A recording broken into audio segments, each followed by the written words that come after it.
పరిష్కారానికై మరో జనతా గ్యారేజ్ గా VVD news TV. Nandyal జిల్లాలో ఏఐటియుసి ఆధ్వర్యంలో దేశవ్యాప్తంగా కేంద్ర ప్రభుత్వం అవలంబిస్తున్న కార్మిక రైతు వ్యతిరేక విధానాలకు నిరసనగా ఆందోళనలో భాగంగా నంద్యాల పట్టణ కార్యదర్శి శ్రీను అధ్యక్షతన స్థానిక సిపిఐ కార్యాలయం నుండి శ్రీనివాస్ సెంటర్ వరకు ర్యాలీ నిర్వహించారు. ఈ కార్యక్రమంలో అతిథిగా సిపిఐ జిల్లా సహాయ కార్యదర్శి బాబా ఫక్రుద్దీన్, ఏఐటియుసి జిల్లా అధ్యక్ష కార్యదర్శులు వి రఘురామూర్తి, పి సుంకయ్య, ఎం రమేష్ బాబు, డి బాలకృష్ణలు పాల్గొని మాట్లాడారు. ఈ సందర్భంగా వారు మాట్లాడుతూ దేశంలో సర్వసంపదలు సృష్టించేది కార్మిక వర్గం, తిండి పెట్టేది రైతాంగమని, కేంద్ర రాష్ట్ర ప్రభుత్వాలు వీటికి వ్యతిరేకంగా కార్పొరేట్ పెట్టుబడిదారులకు అనుకూలంగా వ్యవహరిస్తూ గత 10 ఏళ్లలో కేంద్ర బీజేపీ ప్రభుత్వం కార్పొరేటర్లకు 19 లక్షల కోట్ల రుణమాఫీ చేసి పన్ను రాయితీ ప్రోత్సాహాల పేరుతో ప్రజాధనాన్ని దోచిపెట్టిందన్నారు. విశాఖ స్టీల్ ప్లాంట్ తో సహా భారీ పరిశ్రమలు, గనులు, సముద్ర తీరాన్ని కారు చౌకగా కార్పొరేటర్లకు బీజేపీ ప్రభుత్వం కట్టబెడుతుందని, ప్రభుత్వ రంగ సంస్థలను అన్ని ప్రైవేట్లకు అమ్ముతాం లేదా మూసేస్తామనే విధానాన్ని బీజేపీ అమలు చేస్తున్నారని వారు అన్నారు. కష్టపడి పనిచేస్తున్న కార్మికునికి కనీస వేతనం నెలకు 26,000 కూడా ఇవ్వలేని పరిస్థితి ఉందన్నారు. స్కీమ్ కార్మికులను అంగన్వాడీ, ఆశ, మధ్యాహ్న భోజన పథకం, స్కూల్ ఆయాల మహిళా కార్మికుల పట్ల చిన్నచూపు చూస్తుందని, వారిని చిరు ఉద్యోగులుగా అనేక ఇబ్బందులు గురి చేస్తుందని, తక్షణమే వారికి సమాన పనికి సమాన వేతనం అమలు చేసి కేంద్ర ప్రభుత్వ ఉద్యోగులుగా గుర్తించాలని వారు డిమాండ్ చేశారు.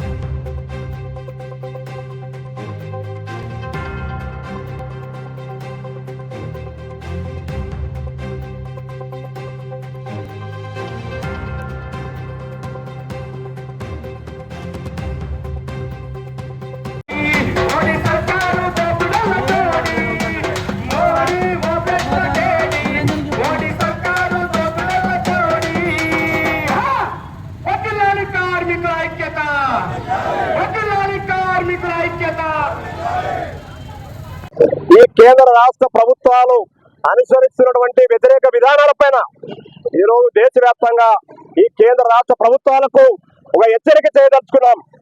ఈరోజు దేశవ్యాప్తంగా లక్షలాది మంది కార్మికులు, రైతులంతా కూడా ఈరోజు రోడ్లలోకి వచ్చి ఈ ప్రభుత్వాలు అనుసరిస్తున్నటువంటి వ్యతిరేక విధానాలపైన సమర సంఘం పూరిస్తా ఉన్నాం. ప్రధానంగా ఈ దేశంలో కష్టపడి పనిచేసి చెమటోడ్చి రక్తం చిందించి ఈ దేశానికి సంపద సృష్టించినటువంటి శ్రమజీవులు, కష్టజీవులు ఈరోజు కార్మికులు, రైతులు, వ్యవసాయ కూలీలు వీళ్ళంతా కష్టపడి పనిచేస్తే దేశానికి సంపద తెస్తే కోట్ల రూపాయలు ఈరోజు కార్పొరేట్ శక్తులకు ఈరోజు అప్పనంగా అప్పచెప్తున్నటువంటి కావుమంటూ కమలనాథులు కార్పొరేట్ చేతుల్లో ఈ దేశ సంపదనంతా కూడా అమ్మేస్తా ఉన్నారు, దేశ సంపదనంతా కొల్లగొడతా ఉన్నారు. ఇలాంటి దుర్మార్గ పాలన బీజేపీ, ఎన్డీపీ ప్రభుత్వం, నరేంద్ర మోడీ ప్రభుత్వానికి వ్యతిరేకంగా ఈరోజు కార్మిక, రైతు వర్గం అంతా కూడా కన్నెర్ర చేస్తా ఉంది. అంతేకాదు ఈరోజు కనీస వేతనం కావాలని ఈరోజు అవుట్ సోర్సింగ్ లో పనిచేసే వాళ్ళు, కాంట్రాక్ట్ వర్కర్లు పనిచేసేటువంటి ఆశ, అంగన్వాడీ, మధ్యాహ్న భోజన వర్కర్లు, మున్సిపల్, మెడికల్ కార్మికులంతా కూడా ఈరోజు కనీస వేతనం నోచుకోక ఈరోజు జబర్దస్త్ చేస్తున్నటువంటి ఈ ప్రభుత్వాలకు వ్యతిరేకంగా ఈరోజు పోరాటంలోకి దిగారు. అంతేకాదు అసంఘటిత రంగ కార్మికులైనటువంటి ఆటో, అమాలి, బిల్డింగ్ వర్కర్స్, స్ట్రీట్ వెండర్స్, వ్యవసాయ కూలీలు వీళ్ళంతా అసంఘటిత కార్మికులు సంక్షేమ బోర్డు కావాలని చెప్పి ఈరోజు రోడ్లకు వచ్చి నిలదీస్తా ఉన్నారు. అంతేకాదు ఈరోజు సంక్షేమ బోర్డులో ఉన్నటువంటి భవన నిర్మాణ కార్మికులు ఈరోజు 1,600 కోట్ల రూపాయలు ఈరోజు డబ్బులుంటే వాటన్నిటి కూడా గత ప్రభుత్వం, జగన్ ప్రభుత్వం 450 కోట్లు వాడుకున్నది. సంక్షేమ పథకాలకు, నవరత్నాల పథకాలకు ఈ డబ్బులన్నీ కూడా భవన నిర్మాణ కార్మికుల డబ్బులన్నీ కూడా వాడుకొని ఈరోజు 42,000 అప్లికేషన్లకు ఒక్క సమాధానం లేదు. ఈరోజు భవన నిర్మాణ కార్మికులకు ఉచితంగా ఇసుక ఇస్తానన్నాడు, పాలసీ లేదు, జీవో లేదు, పద్ధతి లేదు. ఈరోజు మరోసారి మోసం చేయాలని చూస్తా ఉన్నారు. అందుకోసమనే ఈరోజు ఉద్యోగులు, కార్మికులు, రైతు, వ్యవసాయ కూలీలు, వృత్తి పని వాళ్ళు, చెమట వచ్చి పనిచేసే వాళ్ళంతా కూడా ఈ కేంద్ర ప్రభుత్వానికి వ్యతిరేకంగా, రాష్ట్ర ప్రభుత్వానికి వ్యతిరేకంగా సమర సంఘం పూరించడానికి ఈరోజు సిద్ధమయ్యారు. అంతేకాదు ఈరోజు నరేంద్ర మోడీ తీసుకున్నటువంటి ఈ విధానాల మీద ఈరోజు చంద్రబాబు నాయుడు రాష్ట్ర ముఖ్యమంత్రి ఎన్నికల బహిరంగ సభలో హామీ ఇచ్చాడు, కనీస వేతనం ఇస్తానని చెప్పాడు, సంక్షేమ బోర్డు ఏర్పాటు చేస్తాను అసంఘటిత కార్మికులకు అన్నాడు, ఈరోజు ప్రభుత్వం రెగ్యులర్ చేస్తానని చెప్పాడు.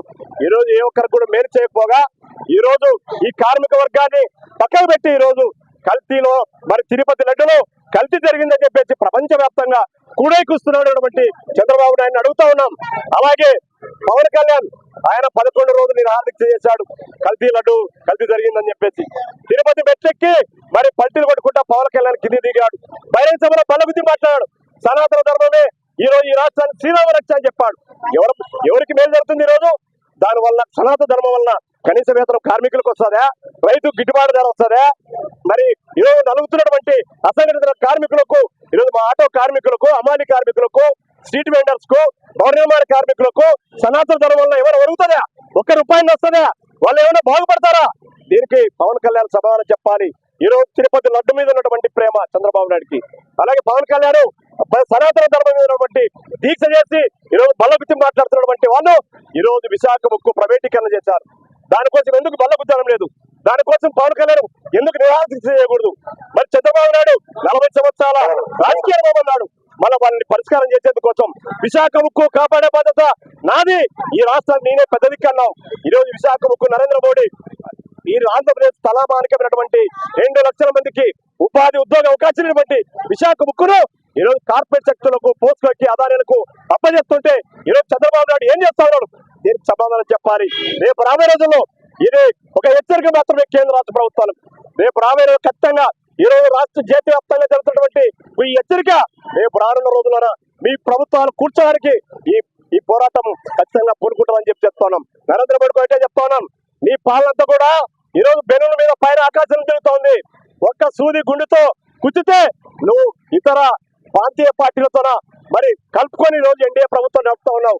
ఒక్కసారి బెలూన్ కుచితే నీ ప్రభుత్వం ఆకాశం నుంచి కింది పడతామనే విషయాన్ని గమనించాలని ఈ సందర్భంగా తెలియజేస్తా ఉన్నాం.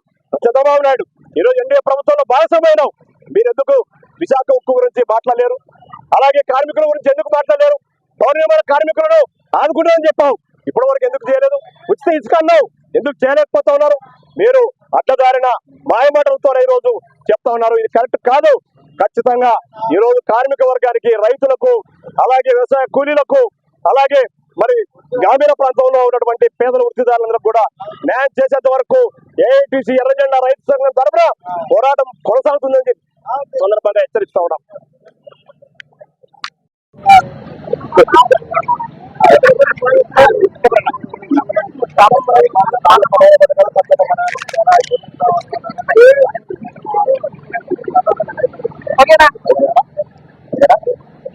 ఈరోజు దేశవ్యాప్తంగా మోడీ ప్రభుత్వం మీద, రాష్ట్ర ప్రభుత్వాల మీద ప్రజలు తిరుగుబాటు చేస్తున్నారంటే వీళ్ళ నిరంకుశ పరిపాలన మీద విసుకొచ్చి ఎన్నిసార్లు అయినప్పటికీ హెచ్చరికలు చేసినా లెక్క చేయకపోగా ఈరోజు ప్రజలు రోడ్ల మీదకి రావాల్సి ఈ ప్రభుత్వాల మీద తిరుగుబాటు చేయాల్సి వచ్చింది. ముఖ్యంగా దేశానికి సంపద అన్నం పెట్టే రైతును, అదేవిధంగా సంపద సృష్టించే కార్మికులను, గ్రామాల నుంచి పట్టణాల వరకు శుభ్రం చేసే కార్మికులను వదిలిచేసి కార్పొరేట్ శక్తులకు అనుకూలంగా వ్యవహరిస్తున్న ఈ మోడీ ప్రభుత్వాన్ని బుద్ధి వచ్చేంత వరకు మేము నిరాహార దీక్ష చేస్తున్నాం. అదేవిధంగా రాష్ట్రంలో చంద్రబాబు నాయుడు ముఖ్యమంత్రి కాకముందు అనేక వాగ్దానాలు చేశాడు. రైతులకు ఇస్తామని, అదే రూపంగా రైతు భరోసా 20,000 రూపాయలు ఇస్తామని చెప్పాడు. అయితే ఖరీఫ్ సీజన్ అయిపోయినప్పటికీ 20,000 రాకపోగా రైతులు అవస్థ పరిస్థితుల్లో ఉన్నారు. ఈరోజు పండించిన ప్రతి పంటకు గిట్టుబాటు ధర లేదు. అది మేము ఒకటే డిమాండ్ చేస్తున్నాం. ప్రతి మండలంలోనూ రైతు కేంద్రాలను ఏర్పాటు చేయాలి, రైతు ప్రభుత్వమే కొనుగోలు చేయాలని హెచ్చరిక చేస్తున్నాం. అదేవిధంగా స్ట్రీట్ వెండర్స్ కానీ, ఉపాధి కూలీలు కానీ ఎవరు కూడా, ఏ వర్గం వాళ్ళు కూడా సంతృప్తికరంగా లేరు. కాబట్టి ఈరోజు ప్రజలందరూ కూడా రోడ్ల మీదకి రావాలని నిరసన చేయాల్సి వచ్చింది. ఈరోజు కేంద్ర ప్రభుత్వం అమలు చేసిన పోలవరం ప్రాజెక్టును నిధులు తెప్పించడంలో ఈ ప్రభుత్వం ఘోరంగా విఫలమైంది.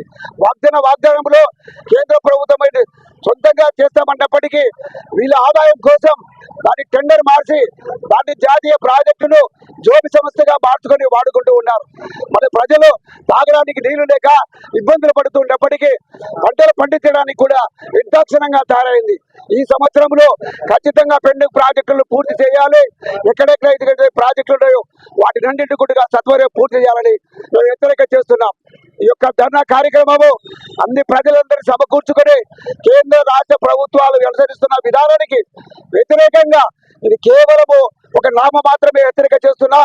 ఈ వ్యతిరేకను ఈ యొక్క దీక్షలో కార్యక్రమంలో చేస్తున్న డిమాండ్లు నెరవేర్చకపోతే జరగబోయే రోజుల్లో భారీ ఎత్తున కార్యక్రమాలు జరుగుతూ ఈ ప్రభుత్వాలకు బుద్ధి ఇచ్చే విధంగా తెలియజేసుకుంటూ ఉన్నాం. అభ్యర్థి మన ఆంధ్రప్రదేశ్ రైతు సంఘం జిల్లా కార్యదర్శి. హలో అండి, నేను మీ కిరాక్ సీత. ఎలా ఉన్నారు అందరూ? Please do support VBD news and thank you for all your love and support అండి. Please do subscribe to VBD news.